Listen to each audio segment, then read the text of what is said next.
Bonjour à tous et bienvenue dans cette vidéo consacrée aux peurs. Alors ici, on va parler un petit peu de qu'est-ce que c'est déjà une peur, à quoi ça nous sert, et puis après, je vous parlerai du mécanisme du cerveau qui gère tout ça et comment on peut travailler avec en hypnose. Alors il faut savoir déjà que la peur, c'est un mécanisme qui est implanté dans notre cerveau le plus primitif. C'est géré par l'amygdale. Et à quoi ça nous sert? Tout simplement, ça nous sert à nous protéger d'un danger potentiel. Alors, de temps en temps, on peut se dire qu'on a des peurs qui ne sont pas forcément adaptées ou qu'on ne comprend pas trop. L'humanité va tellement vite en fait que depuis le début de son histoire, il y a des peurs qui ont été ancrées dans le cerveau qui pouvaient être très utiles aux hommes préhistoriques par exemple et qui pour aujourd'hui ne le sont plus forcément pour nous mais qui peuvent continuer de nous affecter. Par exemple, la peur du noir, la peur des grands espaces, on a aussi la peur du vide, la peur de l'inconnu. Il y a aussi des peurs fondamentales que tout le monde a, qui sont la peur du rejet ou de l'abandon. Alors quand je dis tout le monde les a, elles sont à différents niveaux et elles sont présentes et évolueront tout au long de notre vie. Cependant, on en a tout un tas de nouvelles qu'on a développées et qu'est-ce qui se passe quand on en a une qui s'active, que l'amygdale s'active et qui nous dit «Oh là, fais attention, il peut se passer quelque chose».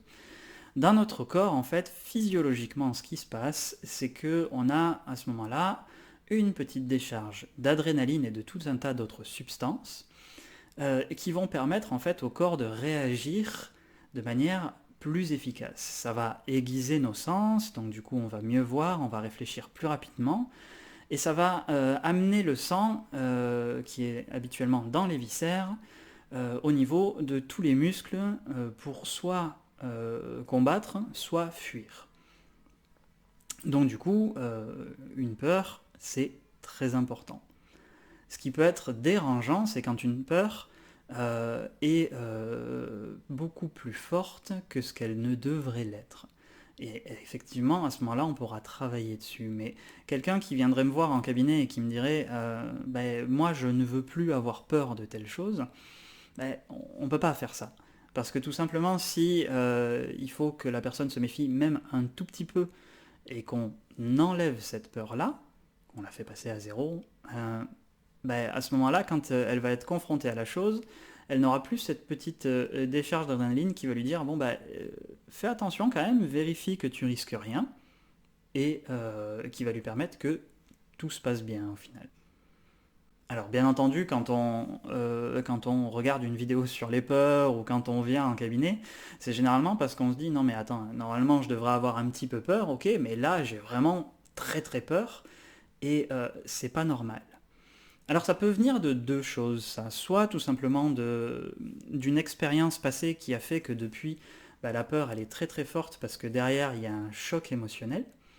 Et donc du coup, tant que le choc émotionnel sera présent, la peur sera très très forte. Je vous invite du coup, si vous n'avez pas vu ma vidéo sur les chocs émotionnels, à aller regarder un peu à quoi ça ressemble et comment on peut travailler avec. Et deuxièmement, il y a une peur par rapport à l'inconnu. C'est-à-dire qu'on n'a jamais vécu la situation et donc du coup par défaut le cerveau, qu'est-ce qu'il fait? Hop, il met une peur très très forte et puis au fur et à mesure qu'il va s'adapter à la situation, il la fera baisser. Mais nous, ça nous empêche de réagir. Effectivement, là, ce qui va être intéressant de travailler, c'est si on sait qu'on a trop peur, que je sais bien que c'est quand même pas sans risque, mais bon, je risque pas grand-chose, et pourtant, moi, ça me paralyse complètement parce que c'est vraiment très très fort.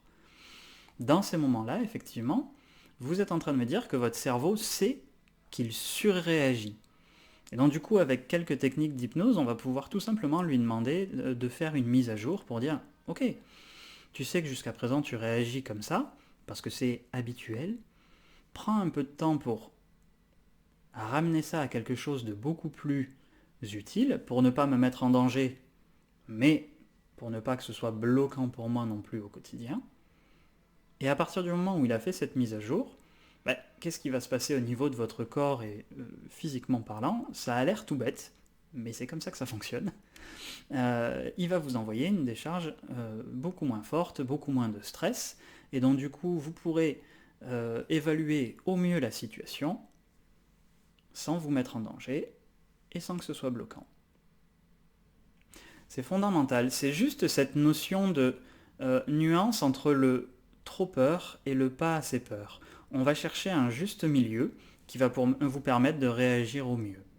Et effectivement, quand on a compris que il y a des peurs qui sont là par rapport à l'histoire de l'humanité et qui se sont implantées là et on n'y peut rien, effectivement ça peut être intéressant de les travailler en cabinet parce que ça nous sert plus vraiment à quelque chose qu'elles soient aussi fortes, même si on les enlèvera pas complètement. Et si on a quelque chose, un événement difficile qui a fait qu'on a très très peur et que le cerveau a du mal à passer à autre chose, effectivement, c'est très important de venir travailler sur le choc émotionnel qui en est responsable pour que le cerveau puisse à nouveau rejauger la situation correctement. Voilà. J'espère que c'était assez clair pour vous. Si vous voulez que je traite différents aspects ou une peur en particulier, n'hésitez pas à me le dire soit en commentaire directement sous la vidéo, soit directement via le formulaire de contact de mon site. En attendant, moi je vous dis à très bientôt pour d'autres vidéos et je vous souhaite une belle fin de journée.